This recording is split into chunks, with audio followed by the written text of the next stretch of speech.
تيتا زكية راحت فين؟ أكيد في المطبخ يا نور العين. وبتعملي ايه يا تيتا؟ بعمل كفتة وكمان كيكة. أنا في المطبخ أحب أطبخ، ما الوصفات عندي بترخ. سجلي عندك يا حياتي معلوماتي وتركاتي. تيتا زكية في المطبخ برعاية أولاد رجب، الموسم الثاني من موسوعة تيتا زكية. تيتا زكية في المطبخ. ازيكم يا حلوين؟ ناس كتير بقالها مدة بتسأل هي فين تيتا زكية؟ مختفية فين تيتا زكية؟ وانا النهاردة جاية اقول لكم ان تيتا زكية في المطبخ الموسم ده.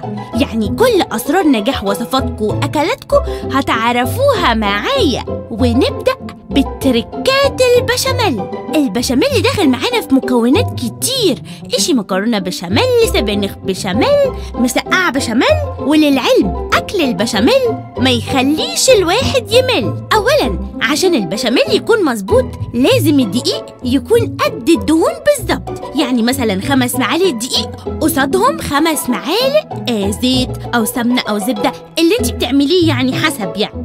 وما تنسيش لازم يتحمر كويس، وقبل ما تنزلي الشوربة أو اللبن عليه اتأكدي إنه دافي عشان ما يكلكعش. ويلا بقى هوبا فزورة. سؤال اليوم: أين توجد أطول شجرة في العالم؟ كاليفورنيا، الإسكندرية، أم الصين؟ يلا جاوبوا على السؤال. هتقولوا لي ليه؟ هقول لكم علشان تكسبوا من أولاد رجب كل يوم قصائم شرائية ب500 جنيه. تيتا زكية راحت فين؟ وبتعملي ايه يا تيتا؟